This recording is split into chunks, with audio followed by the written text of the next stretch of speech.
are back at Weed, Wine, and Wheat Thins. My name is Toni Adeyemi. I'm your host. I'm here today with Anderson.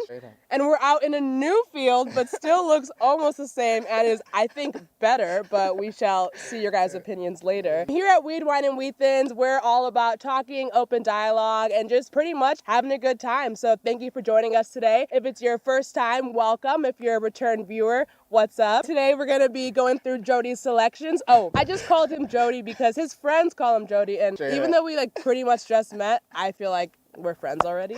I feel exactly the same. That's what this show does to you. Instant friendship. Instant friendship. Ooh, before I pour his choice of wine, which was a rosé, Dark Horse, thank you for your help with this show today. We had a wonderful gift from our executive producer, Neil Nathan, that are these Weed, Wine, and Wheat Thins wine glasses. I'm partially doing the honors, right? You are the inaugural user of this glass, which I think will be pretty much iconic, it will be right? iconic, It seems already iconic, kind of because it has an icon on it. Because it has an icon, perfect. And of course, a cheese and cracker platter with Wheat Thins, because that is the name of our show. It's the brand. It's the brand. It's all about the brand. So, Anderson or Jody? I'm going to stick with Jody. Jody works. Jody rhymes with Tony. That makes us kinfolks. Jody rhymes with Tony. How do you spell the Jody? With an I. The same way you spell yours. Amazing. Come on. Okay, we really are the same. Yeah, exactly. Jody here is a junior at Stanford. That is correct. And has a really cool story. So we're going to flip the order of our show today and first talk about Jody before we get to our lovely question bowl. Right. So Jody, where should we start? We should start with I transferred into Stanford from Cornell. From Cornell. Right? Oh, that's not a big deal.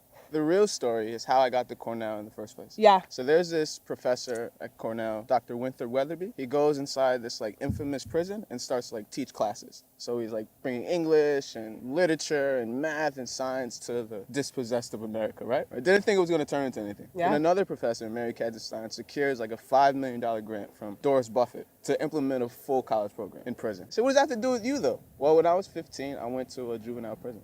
So yeah, for 3 years, and then ended up going to an adult prison for 6.5 years. So while I'm in the adult prison, chaotic environment, I run into this program, right? So I'm a secret nerd at heart, besides being an ex-criminal, renegade of society, right? I actually have a brain that works. I just used it for the wrong endeavors. Yeah. So when I see this program, oh, this is the Ivy League inside of it. This is a movie. This can't be true. Right? So it was college courses being taught by Cornell professors in this prison. Exactly. That was my expression. I said, wow. Where's the weed? Where's the wine?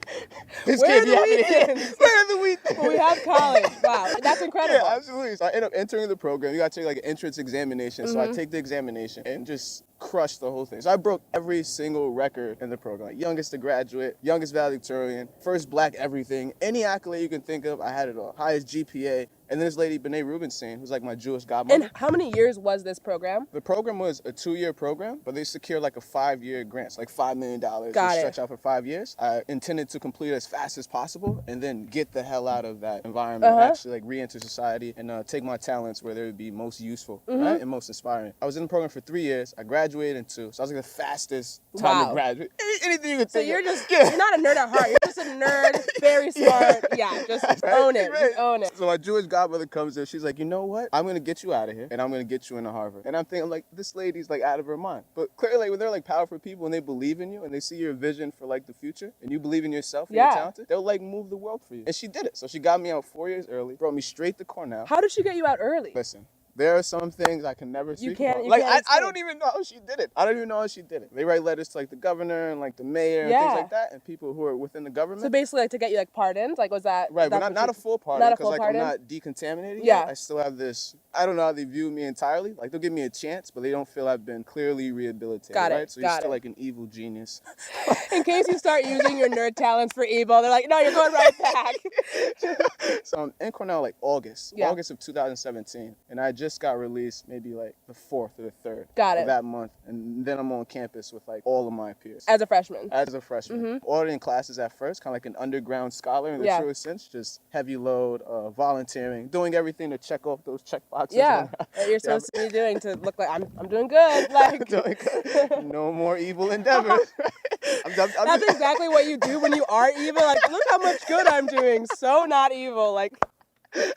And then actually people started to become like inspired by like my ability to like transcend my circumstances and like give it back to my environment in a way that actually like uplifted others, which is like an incredible concept. People wouldn't think that someone who has been through a number of things that I have would still have it within them to like care and have a heart and smile, right? And laugh. Yeah. That's like incredible. How did your story spread? There were some like professors at like Harvard and Yale and Princeton who were like aware of it. Yeah. Because they have their own prison education programs. So, there's like this rock star kid. He's like like smart. at Princeton. Right. He's like at Cornell. Yeah. He's like at Cornell. He's doing some things, but like we're not sure. And no one's willing to like gamble on like an underdog. You're still a wild card. Like, because you just got out. You could be like a maniac, right? So no one wants to put their brand, right? Brand, wheat, thins, wine.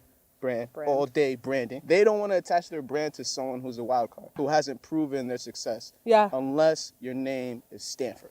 They were willing to do that. How did your story spread? Initially, it's just like, it was like a well-kept secret, like within the academic community, especially like at Cornell. And plus all the professors and the faculty, they're all connected. Yeah. Like they all know each other. It's like a cabal of like influential people. That's how news spread. When you say that people at Cornell weren't willing to take a bet on you, but Stanford was, like what did that look like? So like Cornell was like supportive. And they accepted me too. I ended up like meeting the director of admissions. My debate coach, Professor Sam Nelson, actually like introduced me to the director of admissions. So it seems like you've had people really advocating for you, like from very different points of your life. Absolutely. And then that kind of building up that social currency or capital, so I could actually make a larger move and advance my life in a more positive direction. And what influenced your choice to then transfer to Stanford from Cornell? Being at Cornell, like, although there's like a sense that it is like a top school, and I definitely had a lot of support there, it still felt like I wasn't striking it on my own. Because I had so much support, such a large network of people, that I felt like I was being coddled. Whatever success I would have achieved there, it would have seemed like it was too like strongly attached or correlated to the people surrounding me. That safety net was so huge. Yeah. Like any mistake I would have made, no one would be able to tell. I decided to go somewhere else, like take my talent somewhere else and actually like prove my own merit without that wide. I mean, the net is still wide. Yeah. Like it's like Stanford. You could fall into like $1 million here.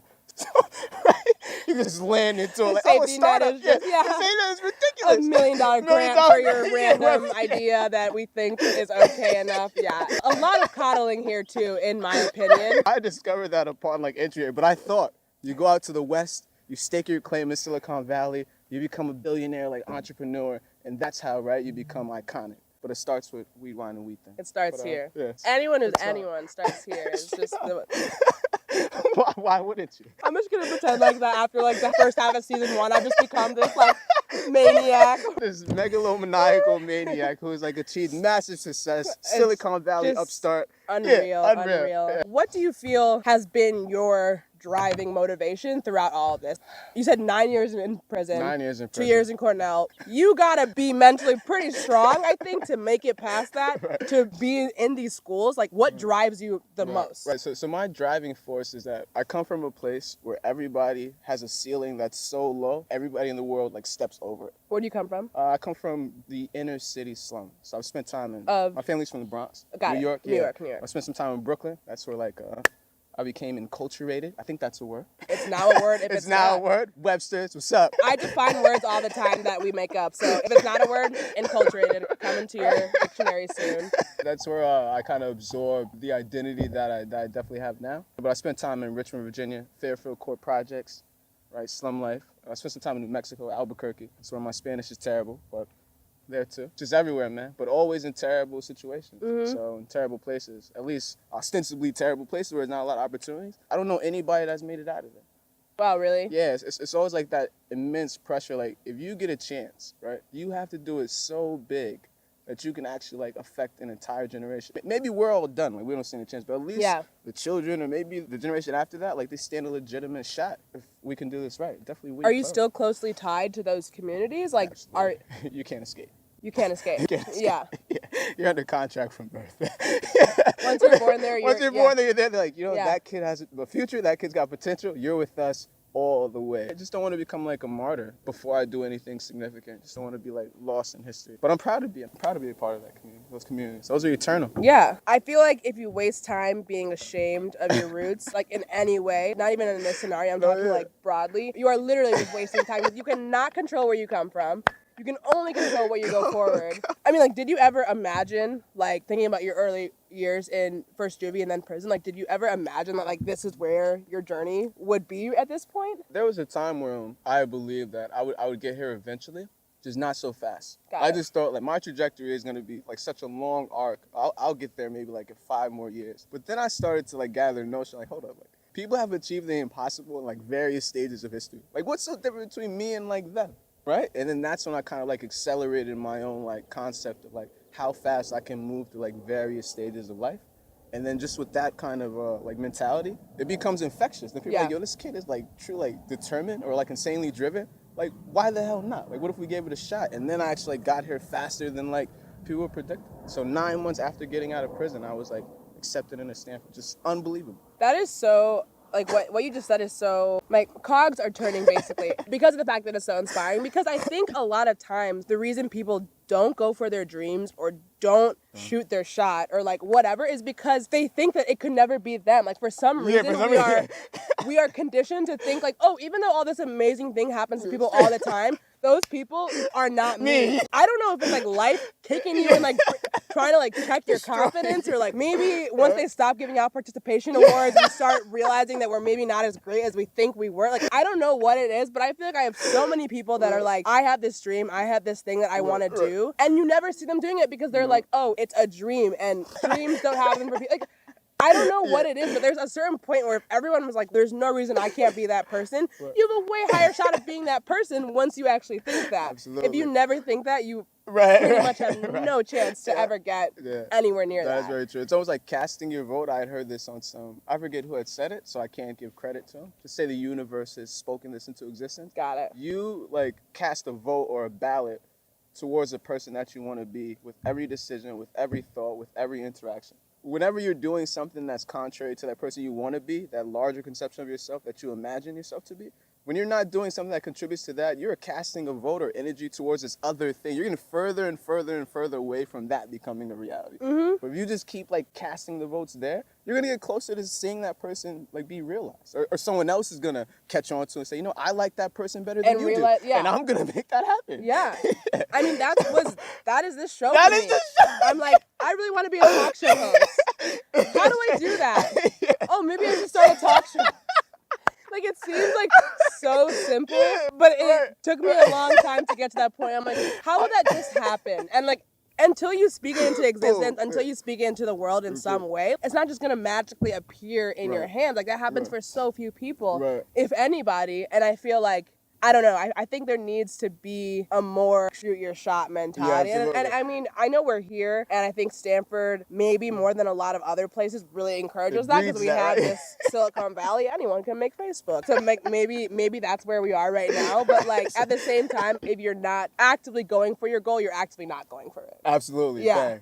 Bang. Yeah. That's it. So then, since being at Stanford, like, what have you been doing? Like, once you've come out here, like, I know you've been doing a bunch of stuff. So besides getting, like, intentionally lost in the various, like, cities that are around here, like, California, like, is like its own country. Yeah. Try to travel a lot, go to some tech conferences. Like, you can't avoid those. You go anywhere, there's a tech conference. Be the next Facebook, right?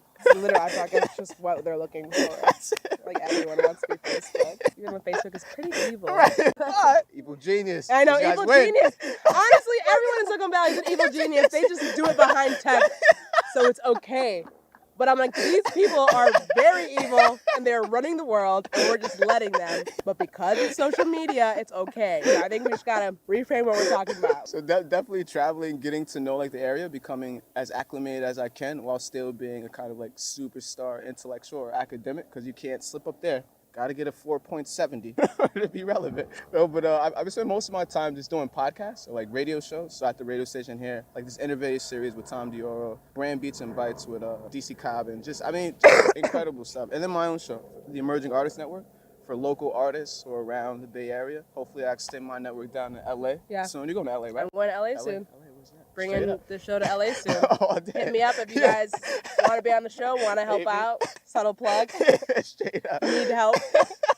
SOS. Toni won't be here. Neil won't be here. Oh my God. So doing that, trying to put artists from Stanford like on the radio show and basically trying to get someone a record deal. I want to make at least somebody, make a few millionaires while I'm here. So you do music yourself, but you are also, it almost seems more interested in the like agent talent, like manager, like absolutely. Really just pushing someone's career side. Absolutely. Because I feel if you start off with the ambition to help as many people as possible, say millions or billions of people, right? You are extending like your influence beyond your own like life cycle. You know what I'm saying? So if I can help someone else get a deal, they cash out for a few million. Then I can help someone else do that and someone else do that. Their life's work is like attributed to like whatever I've been able to inspire. I think you promote your influence more widely when you help other people out. So that's where I'm at in my life. All right, I think this is the point of the show in which we're going to pick a mystery topic out of the bowl. These questions were submitted both from Instagram and people submitting feedback for the show. It allows us to open dialogue about things that people think either are not talked about enough or really just want to hear us talk about on the show more. Do you want to do the honors? I'll do the honors? Yes. All right. Tattoos. I don't have any. I had a dream last night that I had a tattoo. Yeah, see that? That's the only thing I can really contribute to this topic. Because I just thought I had one for a second, and then I was like, wait, no, that was totally a dream, but it was here. What was it? I don't remember. It had a weird phrase on it, and it was red. Almost a red that wouldn't show up on my skin in real life. Yeah, that's really all I have to say about tattoos. I have a few. I have like 4. A number of my tattoos are actually done in prison, which is strange. Why is that strange? I don't know if I know why it's strange. That is a good point. Because whenever you think of tattoos, you don't initially think, oh, those must be prison tattoos. I don't. You are right. I don't. So I definitely have one. It's like the fundamental theorem of calculus, like right here. And so you can imagine like they're supposed to like gang tattoos. Yeah. Right? But they're not. They're like nerd tattoos. So I'm walking around like a yard where people like killing and stabbing each other and like selling drugs, and like I have like a theorem of calculus on my arm. I was like, that kid's good at math. Hire him. You're doing the books for us. Yeah. Right? And I have a Chinese tattoo that says love to study. So 𝐈, which I have an exam like. An exam in 20 minutes. Yeah, We're gonna wrap up gotta soon. make it happen. Then I have a tattoo from my childhood, just my name, because I may have forgotten who I was along the way. So it's a subtle reminder, right? Who I was supposed to be. Yeah. And I've got the big Stanford thing right here. Wow. So, yeah. When you're deciding to get a tattoo, like what does that mean to you? To me, it's definitely like, how do I like crystallize a meaningful aspect of my existence on my body that has like relevance beyond my particular, I guess, disposition at that time. So if it's just math, like calculus is eternal. Like numbers describe the universe, right? In like various ways. So that can never like fade out of relevance for me. Chinese, like loving to study, being a scholar, super like meaningful to me, right? And China's taking over the world, so it's a subtle reminder. That's all day. In case you ever forget. Just get that straight up. Weed, wine, wheat thins, and Wei Xin, WeChat. Can you imagine we just tag another W on? We gotta expand our market to China fast. Like, wow, we still have a chance. Fucking ridiculous. Oh my God. And then, of course, the Stanford logo. So I remember just like going around, like seeing that everywhere. And it's like a reminder of like how far I've come, just so I don't forget my own aspirations and continuing to dream bigger than where I am now. That's really cool. Yeah. I wish I had more to say. You do. I do want a tattoo. Me and my brother and sister, we want to get a sibling tattoo. That's tough. That's what we're working on right now. But I'm pro tattoo. All right. I'm pro tattoo. That's like a political stance. I am pro tattoo. In this time of divisive politics, I just want to say I am pro tattoo. And if you are not and you're a viewer of the show, it's fine. It's fine. This is my stance. All right, one more topic. Let's go. Vulnerability. Oh, I mean, personally, I am a huge fan of vulnerability. I wasn't until college because I think I had a very distinct persona. Because like I came from a very white town. I always shout out Hinsdale. I felt that if I were to be at the same like equal level as everyone, me being vulnerable wasn't going to get me there. Because I already felt that I was on a lower tier. So I was like, no, I'm going to show up, show out, and like be there. Came to college though, and I just immediately overwhelmed because I just realized that like as extroverted as I am, I super value my alone in bed, watching Netflix for 4 hours, like no lights, time. Like I need that time to basically reset, to be my extroverted self. You gotta recharge. Yeah. Having 2 roommates, like all that stuff. Like I like left the first 3 weeks of school, spontaneously went to LA where my brother and sister were, and they couldn't even hang out with me all weekend. I'm like, I don't care. I'm like, I just need your couch. You can go wherever you want. Like I'm like, I just need to be alone. And then I basically self-reflected and I was like, oh, I get myself now. I get that I can't bottle in all this shit. Because before in high school, I'd bottle in all this shit during the day. In the rosé bottle. Bottle the shit in during the day, and then go home at night, unload, and then be ready to do it again. And be ready to put on a face, put on whatever. And then when I got here, there's really no unload time because you're living with people 24/7. Absolutely. I was like, lights are always on. Yeah, lights were always on. Paparazzi. Cameras always on.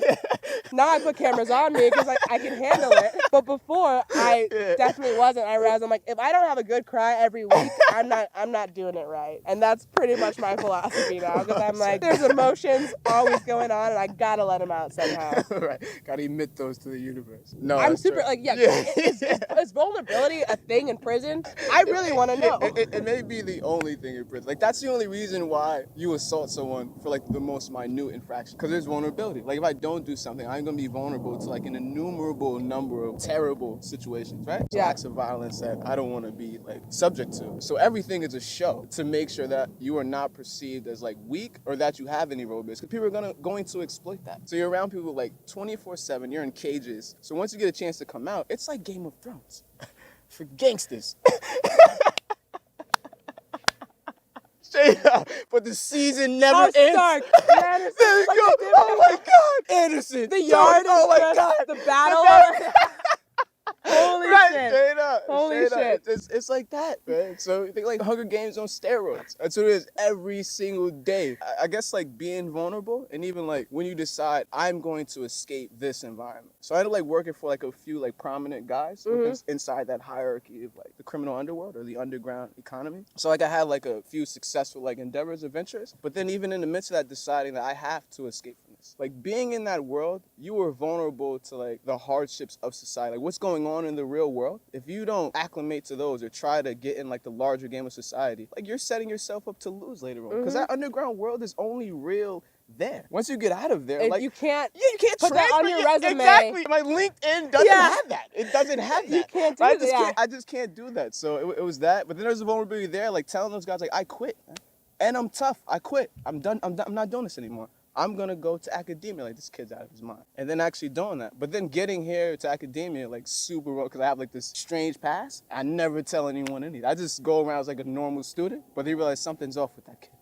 That kid's strange, right? Just the way I speak and some of the things I say. But this is, like, one of the few times me actually, like, sharing the story. But definitely here. Because I know the people are they're gonna tune in to what you have to say. My sister says the reason she really connects with this show is because she feels like people are sort of fed up with celebrity culture right now, because it's very much a show, and especially because social media is just where it's at. It's all like a picture that's not showing the real thing and not showing the real thing, and like this show was basically made with none of those pretensions, because I was like, who needs to see that? We see that shit all the time. Like, what if we just saw real people smoking, drinking, eating, and talking, and like what would happen? And maybe it's this, maybe it's this. Maybe it's this, maybe it's something random. This is the rawest moment. It's this right now. This is like a very random question. This is not random, right? When do you decide to be vulnerable and decide to collect? Like, when is that for you? Whenever I conceptualize in my mind, it has to be concrete, that I have nothing to lose. Got it. Right? So when your back's against the wall or you have no other options, then you have to rely on yourself. And then you have to tap into like those aspects or characteristics of yourself that may not be popular, but you know secretly where your strength is at. Yeah. Like all the time. So it's just a matter of showing that to the rest of the world or putting that on full display. And there's gonna be some backlash because people can't understand like what you're doing or who you are as a person in total, right? But you do. But I think the only way we tap into that is when like we have no options or your options are very dismal. Yeah. And, so that is a rule of vulnerability.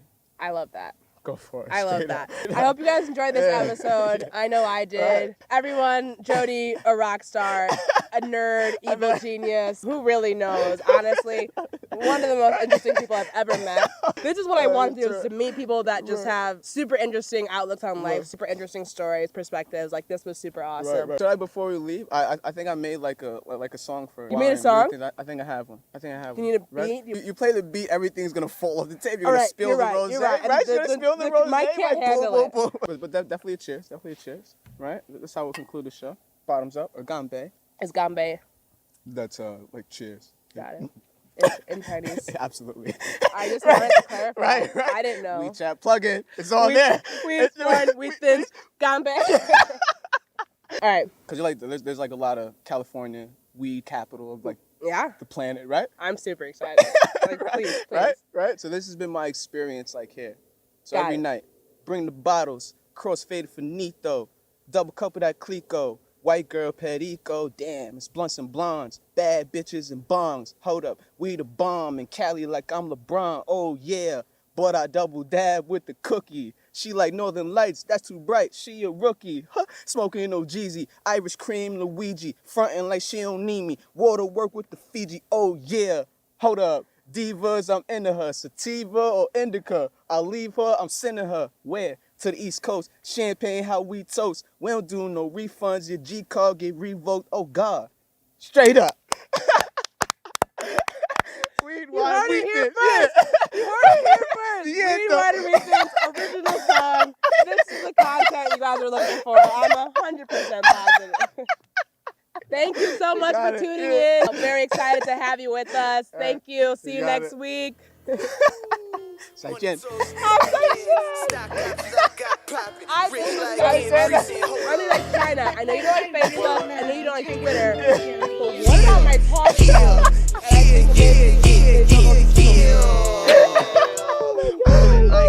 That was great, guys.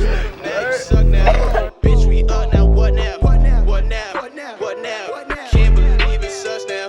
Get low, make a bust down. Won't really get two fucks now. Yeah.